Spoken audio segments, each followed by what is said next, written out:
భక్షాలు మామ తినలేదా? ఉగాదికి చేసిన, కాకపోతే అది అంత సాటిస్ఫైగా తినలేదని మళ్ళీ చేస్తున్నా. అవునా? ఏమేమి కావాలి భక్షాలకి? భక్షాలకేమో శనగపప్పు, బెల్లం, మైదా పిండి ఆర్ గోధుమ పిండి రెండిట్ల నుంచి ఏదైనా ఒకటి తీసుకోవచ్చు. నేనైతే గోధుమ పిండి తోటి చేస్తున్నా. నువ్వు నవ్వుతున్నందుకు నేను మాట్లాడలేకపోతున్నాను. నవ్వుపియట్లు. హాఫ్ కేజీ అయితే శనగపప్పు తీసుకున్నా ఫ్రెండ్స్, అండ్ హాఫ్ కేజీ అయితే మనం బెల్లం తీసుకున్నా, హాఫ్ కేజీ అయితే గోధుమ పిండి తీసుకున్నా. మొత్తం హాఫ్ కేజీ 1.5 కేజీ అయితే తీసుకున్నా. ఇప్పుడు మనం ప్రాసెస్ ఏ విధంగా చేయాలో చూపిస్తారండి. పప్పు ఫస్ట్ అయితే పప్పు పోసుకోవాలి. హాఫ్ కేజీ పప్పు మొత్తం పోసుకుంటున్నా నేను. పప్పుని అయితే నీట్గా వాష్ చేసుకుందాం. ఫస్ట్ పప్పుని వాష్ చేసుకొని నేనైతే ప్రెషర్ కుక్కర్ని యూజ్ చేస్తున్నా ఉడికించుకోవడానికి పప్పు. నేనైతే వాటర్ పోసుకున్నా ఫ్రెండ్స్. కానీ ఇక్కడ ఒక స్మాల్ టిప్ ఏంటంటే, మనం ఈ విధంగా వాటర్ పోసుకున్న తర్వాత ఏమో కొంచెం మనం ఆయిల్ వేసుకున్నాం అనుకో తొందరగా కుక్ అవుతుంది. ఆయిల్ పోసుకుంటారా, ఎక్కువ అవసరం లేదు, 2 or 3 drops అంతే చాలు. కుక్కర్ని అయితే సెట్ చేసుకున్నాము. ఇప్పుడు స్టవ్ వెలిగించి కుక్కర్ అయితే పెడుతున్నా ఫ్రెండ్స్. కుక్కర్ ఏంటంటే 6 or 7 విజిల్స్ ఉండాలి. ఎందుకంటే మన కందిపప్పు ఇట్లా తీసుకుంటే 5 విజిల్స్ అంటే సెట్ అవుతుంది. ఇది శనగపప్పు కాబట్టి 6 or 7 విజిల్స్ అంటే పర్ఫెక్ట్ గా కుక్ అవుతుంది. కుక్ చేసుకునేటప్పుడు మాత్రం మనం హెవీగా కాకుండా నార్మల్ గా కుక్ అయ్యేటట్లు చూసుకోవాలి. నేను తర్వాత చూపిస్తాను మీకు విజిల్ తీసిన తర్వాత. అయితే నేను పిండి పోసుకుంటున్నా ఫ్రెండ్స్, హాఫ్ కేజీ పిండి. ఫస్ట్ అయితే ఆయిల్ వేసేసుకుందాం, ఎందుకంటే పిండి స్మూత్ గా కలపడానికి ఇది యూస్ఫుల్ అవుతుంది. కొంచెం ఆయిల్ పోసుకొని ఈ విధంగా కలుపుకుందాం. పోసేసుకొని నీట్ గా మనం అయితే కలుపుకుందాం పిండిని. పిండి ఎంత స్మూత్ గా అయితే అంత స్మూత్ గా మనకు బొబ్బట్లు అనేవి వస్తాయి. మేమైతే భక్షాలు అంటాం తెలంగాణ స్టేట్ లో, మీరు కొంతమంది బొబ్బట్లు అంటారు. పిండి కలుపుకునేటప్పుడు మనము మరీ లూజ్ గా కాకుండా మరీ గట్టిగా కాకుండా మీడియం లో కలుపుకొని పెట్టుకున్నాం అనుకో, మళ్ళీ మనం చేసేంత వరకు 5 or 10 minutes వరకు మనము పిండిని ఏం చేయకుండా ఇట్లా మూత పెట్టి వదిలేస్తే తర్వాత చాలా స్మూత్ గా అవుతుంది.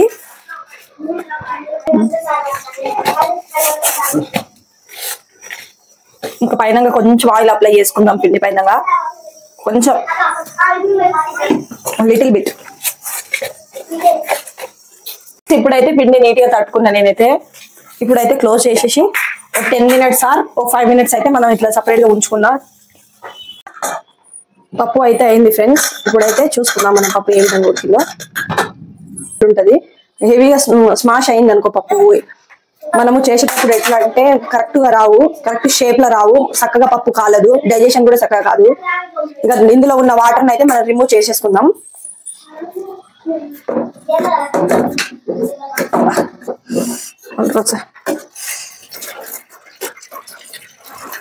ఈ విధంగా పప్పుని అయితే ఫ్రీగా వేసుకుందాం. ఫ్యాన్ గాలికి ఇట్లా వేసుకుందాం 5 minutes. ఎందుకంటే ఇందులో వాటర్ చిన్న చిన్నగా ఉన్న రిమూవ్ అయిపోతుంది. మిక్సీ పట్టేటప్పుడు నీట్గా వస్తుంది.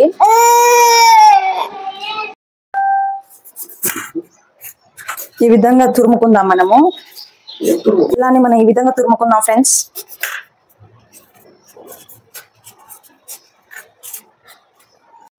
ఫ్యాన్ గాలికి వేసినందుకు ఇది మొత్తం వాటర్ డ్రై అయిపోయింది. ఇప్పుడు మనం దీనికి మిక్సీలో వేసుకుందాం.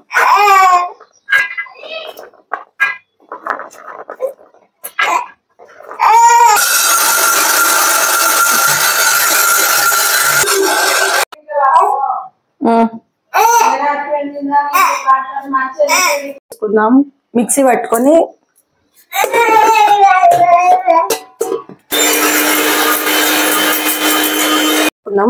అందులోనేమో నేనేమో కృష్ణ నెయ్యి యూజ్ చేస్తున్నా. జిఆర్పి నెయ్యికి యూజ్ చేస్తాను నేను ఎప్పుడైనా, కానీ ఇంకా అది దొరకలేదని చెప్పేసి ఈ నెయ్యి యూజ్ చేస్తున్నా. యాక్చువల్లీ నేను ప్యాకెట్ లో ఉన్న నెయ్యి ఎప్పుడు యూజ్ చేయను, ప్యూర్ నెయ్యి యూజ్ చేస్తా. కాకపోతే ఇప్పుడు లేదని చెప్పేసి ఎమర్జెన్సీ అని దీనికి యూజ్ చేస్తున్నా ఫ్రెండ్స్. ఇప్పుడు నెయ్యి వేసుకుందాం.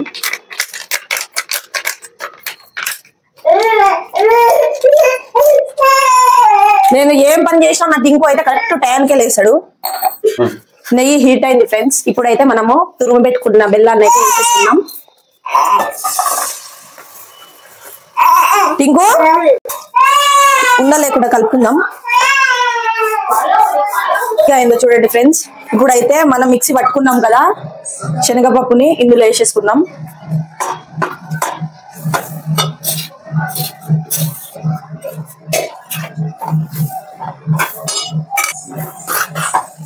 మా వారికి ఎట్లా అంటే కొంచెం పప్పులు తగలాలి, అందుకోసమనే నేను కొద్దిగా పప్పులు ఉండేటట్లు చేసుకున్నా. మిక్సీ చేసి పెట్టుకున్న యాలకుల పౌడర్ వేసుకుందాం ఫ్రెండ్స్. ఇందాక ఏ విధంగా ఉన్నది కన్సిస్టెంట్, ఇప్పుడు ఈ విధంగా దగ్గర పడాలి.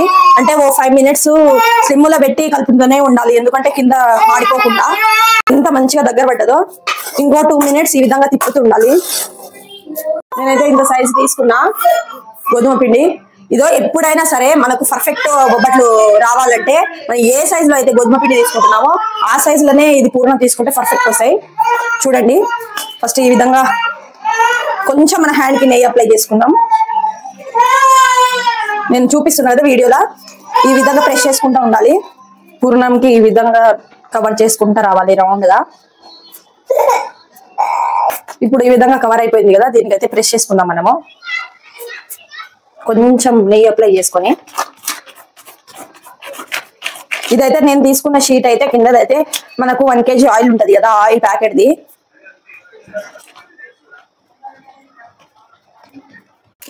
ఈ మాదిరిగా ప్రెస్ చేయాలి మనము. నేనైతే పైన కవర్ పెట్టుకున్నా. చాలా మంది మాత్రం బొబ్బట్లు ఎట్లా చేస్తారంటే పల్సగా చేస్తారు. పల్సగా చేస్తే బొబ్బట్లు అంతా టేస్ట్ అనిపించదు మనకు. లైక్ ఎట్లా అనిపిస్తుంది అంటే జొన్న రొట్టెల లాగా అనిపిస్తుంది.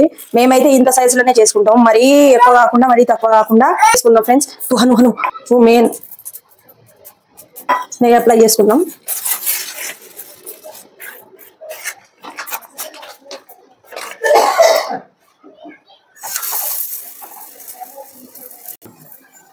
మనమైతే పర్ఫెక్ట్ కాల్చుకోవాలి. మనకు ఎంతో స్మూత్ గా బొబ్బట్లు అయితే రెడీ అయినాయి ఫ్రెండ్స్. చూడొచ్చు మీరు ఎంత బాగా అయిందో. నేనైతే ఇప్పుడైతే టేస్ట్ చేసి మీకు చూపిస్తాను టేస్ట్ ఎట్లుందో. ఎంత స్మూత్ గా ఎంత సాఫ్ట్ గా వచ్చినాయి చూడండి. ఇంకా నెయ్యి కూడా చాలా తక్కువ యూజ్ చేసిన నేను. ఇప్పుడు టేస్ట్ చూసి చెప్తా.